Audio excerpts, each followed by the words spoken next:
Personat që hanë kos në mëngjes duhet urgjent ta dëgjojnë këtë, do ngeleni pa fjalë. Kosi është një nga ushqimet e bulmetit më të konsumuar nga shqiptarët. Ai nuk bëhet kur i mërzitshëm sepse mund të kombinohet në mënyra të shijshme dhe të ndryshme. Kosi mund të hati ëmbël i kripur në mëngjes, në drekë ose në darkë, për një vakt të lehtë. Kosi është i pasur me kalium, kalcium, magnez, vitaminën B dhe vitaminën B12. Në këtë video do të rendisim të gjitha vlerat që do të merrni nga ngrënia e kosit në mëngjes ose edhe gjatë ditës dhe si ta përdorni atë në mënyrë të rregullt. Para se të fillojmë, bëni një like videos dhe ju lutem klikoni subscribe, do të na ndihmoni shumë. Sistemi i tretës është i pari i cili do të përfitojë nga konsumi i kosit. Kosi përmirëson tretjen dhe konsumi ditor i tij, veçanërisht në mëngjes, mbron sistemin tretës nga toksinat dhe nga bakteriet. Ai qetëson sistemin e rënduar nga inflamacioni dhe dëmet e shkaktuara prej tij. Kosi është i mirë në rritjen e imunitetit. Kosi ka aftësinë të mbrojë imunitetin dhe ta bëjë atë më të fortë. Imuniteti është më i fortë sepse kosi përmban minerale të dobishme si zinku, magnezi dhe seleniumi. Kosi është i mirë edhe për personat të cilët vuajnë nga tensioni i lartë i gjakut. Sipas të dhënave, kaliumi te kosi ndihmon në eliminimin e kripës së tepërt nga organizmi. Në këtë mënyrë, kosi ndihmon në uljen e tensionit të gjakut dhe shëndetit të zemrës. Është i mirë kundër infeksioneve. Kosi është veçanërisht një aleat i grave sepse parandalon mykun dhe infeksionet e tyre. Kosi përmban laktobacile, baktere të cilat frenojnë rritjen e infeksioneve dhe të mykut. Kosi është i mirë për të pasur kocka më të forta. Një filxhan me kos përmban 275 mg kalcium. Për këtë arsye, nëse e konsumoni që në mëngjes, u keni dhënë kockave forcën e duhur. Kosi është i mirë edhe për elementet prebiotik të stomakut. Kosi përmban probiotik që eliminojnë mikroorganizmat nga sistemi i tretës. Nëse vuani nga fryrje në stomak ose diarrea, është e këshillueshme që të hani kos që në mëngjes. Kosi është i mirë të konsumohet edhe pas aktiviteteve fizike. Proteinat e kosi japin muskujve aminoacidet që u duhen për të rrimë këmbur pas një aktiviteti të caktuar fizik. Pas këtij të fundit, energjia e trupit është në rënje dhe kosi e rikthehen atë. Kosi është një produkt shumë i mirë edhe kundër alergjive. Të vegjëlit e grave të cilat konsumojnë kos rregullisht janë më pak të prekur nga alergjitë, thot një studim mbi rolin e kosit. Sipas studimeve, të vegjëlit që ushqejnë me kos rregullisht janë më pak të rrezikuar nga infeksionet dhe alergjitë. Kosi është një aleat i mirë i shëndetit tuaj edhe nëse doni të humbisni kilograme të tepërt. Kosi përmban pak kalori dhe për më tepër fal konsumit të tij, qelizat e yndyrës prodhojnë më pak kortizol, gjë që nxit organizmin të humbas më shumë kilogram. Kosi është i mirë për shëndetin e dhëmbëve. Kosi i mbron dhëmbët nga kavitetet. Ai përmban acide laktike që i mbrojnë mishrat e dhëmbëve nga mbetjet ushqimore dhe nga bakteriet, dhe kështu do të përmirësojë gjithashtu edhe organizmin tuaj. Kosi përmban bakterie të mira. Bakteriet e mira të kosi janë bakteriet të cilat jetojnë në aparatin tretës dhe ndihmojnë në zhdukjen e mikroorganizmave të këqija që shkaktojnë infeksione. Për këtë arsye, kosi ndihmon edhe në tretjen e ushqimit dhe është i përkryer për ata persona që vuajnë nga fryrja. Një paketim i thjesht kosi 500 gram, i cili mund të përgatitet edhe vetë në shtëpi, do të ofrojë vitamina dhe minerale të shëndetshme për njeriun, siç është potasiumi, fosfori, jodi, zinku, riboflavina, vitamina B5, B12 e të tjera. Vitamina B12 sidomos është shumë e rëndësishme për dietën tuaj pasi është një vitaminë që gjendet zakonisht në mishin e pulës ose në peshk. Vegetarianët duhet të marrin këtë suplement që u mungon te kosi. Vitamina B12 është e rëndësishme pasi mban nivelet e duhura të qelizave të kuqe të gjakut dhe ndihmon në funksione normale të sistemit nervor.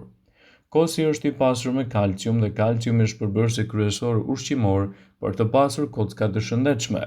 Për këtë arsye, kosi është i rëndësishëm, sidomos që në vegjëli për të pasur kocka më të forta dhe më të formuar edhe gjatë kalimit të viteve.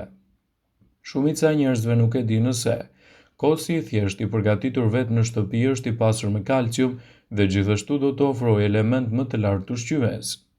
Kosi është një produkt shumë i mirë ushqyes edhe për ata persona që vuajnë nga tensioni i ulët.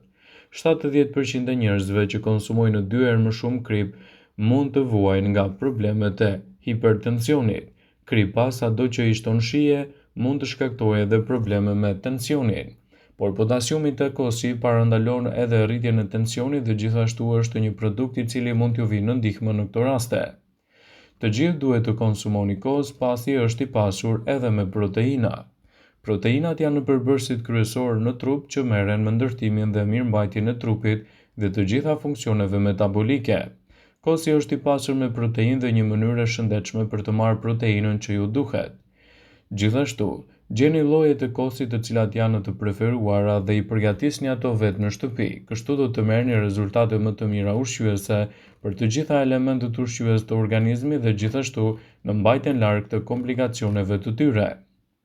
Kosi është një nga produktet më të konsumuara të bulmetit. Ai dallohet për vlerat e larta ushqyese dhe konsumi i rregullt i tij do të sjellë përfitime të konsiderueshme për shëndetin tuaj. Kosi është një produkt i cili ju ndihmon edhe për humbjen e peshës.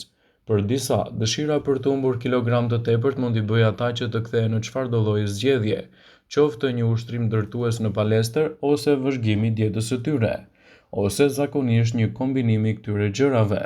Sa i përket dietës më të shëndetshme, kosi nuk është i rastësishëm në programe dietike të shumë dietologëve. Kosi mund të jetë një aleat i mirë i zorrës tuaj. Shëndeti i zorrëve mund të mos jetë diçka për të cilën mendoni shpesh, por është thelbësor për të mbajtur një mënyrë jetese përgjithsisht të shëndetshme. Zorrat tona janë përgjithsisht edhe të lumtura me probiotiket që ai ofron dhe kështu ndihmon edhe në funksionin e duhur të tyre. Një gjë që mund të ndihmojë në këtë proces është konsumi i kosit të shtëpisë. Kosi është një produkt shumë i mirë për të pasur kocka më të forta. Nëna juaj gjithmonë thoshte se të pini qumësht për kockat tuaja. Ndoshta ndryshe nga shumica e gjërave të tjera, kjo është e vërtet, por ai mund të ketë edhe elemente të tjerë të cilat ndihmojnë edhe forcimin e kockave. Produktet e qumshtit, duke përfshirë edhe kosin, janë burime të shkëlqyera të kalciumit, si dhe minerale kryesore të kockave. Kosi është i dobishëm për ata që vuajnë nga osteoporoza. Kosi është një produkt i mirë për të rritur humorin. Në mes të problemeve, stresit të punës ose çfarëdo lloj gjë tjetër që ju largon nga mudi juaj, humori juaj është i lehtë të bjerë her pas here. Ka mënyra klasike për të përmirësuar humorin, ushtrimet dhe gjumi i mirë, por edhe ngrënia e kosit janë përforcues të mrekullueshëm të humorit.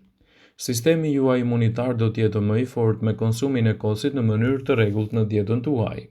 Në ditët e sotme është e rëndësishme më shumë se kur të keni një sistem imunitar të shëndetshëm për të luftuar komplikacionet dhe infeksionet. Një nga mënyrat për të forcuar sistemin tuaj imunitar është të konsumoni probiotik që gjenden te kosi. Duke ngrënë në kosër çdo ditë, ju ushqeni traktin gastrointestinal me baktere të shëndetshme. Këto baktere të shëndetshme parandalojnë edhe mbizotrimin e atyre të këqija, gjë që çon në përmirësimin e shëndetit të zorëve dhe sistemit imunitar. Konsumi i përditshëm i kosit, përveç të mirave, mund të ketë edhe efekte negative, për shembull, nëse i shtoni tepër sheqer. Nga anët e këqija të kosit që mund të gjeni është se marka të ndryshme janë të mbushura me sheqerna. Ndaj ekspertët këshillojnë më mirë kosin e përgatitur vetë në shtëpi në mënyrë që të merrni këto përfitime dhe të evitoni gjithashtu edhe komplikacionet e shëndetit. Ulëntuesit e shkollës së shëndetit publik të Harvardit kanë grupuar rezultatet e tyre të studimeve që kanë pasur në bazë historinë mjekësore dhe jetësore të 200.000 profesionistëve të kujdesit shëndetësor dhe operatorëve të tjerë të cilët nuk vuanin nga sëmundjet e zemrës, diabeti ose probleme të ndryshme. Ndjekja e tyre në vazhdim tregoi se konsumi i produkteve të qumshtit në përgjithësi dhe i kosit në veçanti nuk ka ndonjë efekt në rrezikun e zhvillimit të diabetit të tipit 2. Kosi është një produkt shumë i mirë edhe kundër problemeve të cilat mund të shkaktojnë diarre. Në vitin 2012, një meta-analizë e studimeve të mëparshme të botuar në JAMA ka treguar se konsumi i probiotikëve lidhet me një rrezik të reduktuar të diarres. Në 63 studime, në një total prej 12.000 pjesëmarrësish, përdorimi i probiotikëve që gjenden te kosi pati përmirësim mjaft të mirë kundër diarres. Vëmendje: ju bëjmë me dije se informacionet në këtë video kanë për qëllim që të plotësojnë, të mos zëvendësojnë në këshillat e mjekut tuaj ose të ofruesit të kujdesit tuaj shëndetësor, dhe nuk kanë për qëllim që të mbulojnë të gjitha përdorimet e mundshme. masat paraprake, ndërveprimet ose dhe efektet e tyre negative për shëndetin tuaj. Pasi ta dëgjonit këtë video, do ju ftoja t'i bënit like dhe ta shpërndanit atë në profilin tuaj në mënyrë që të informohen dhe miqtë e tu.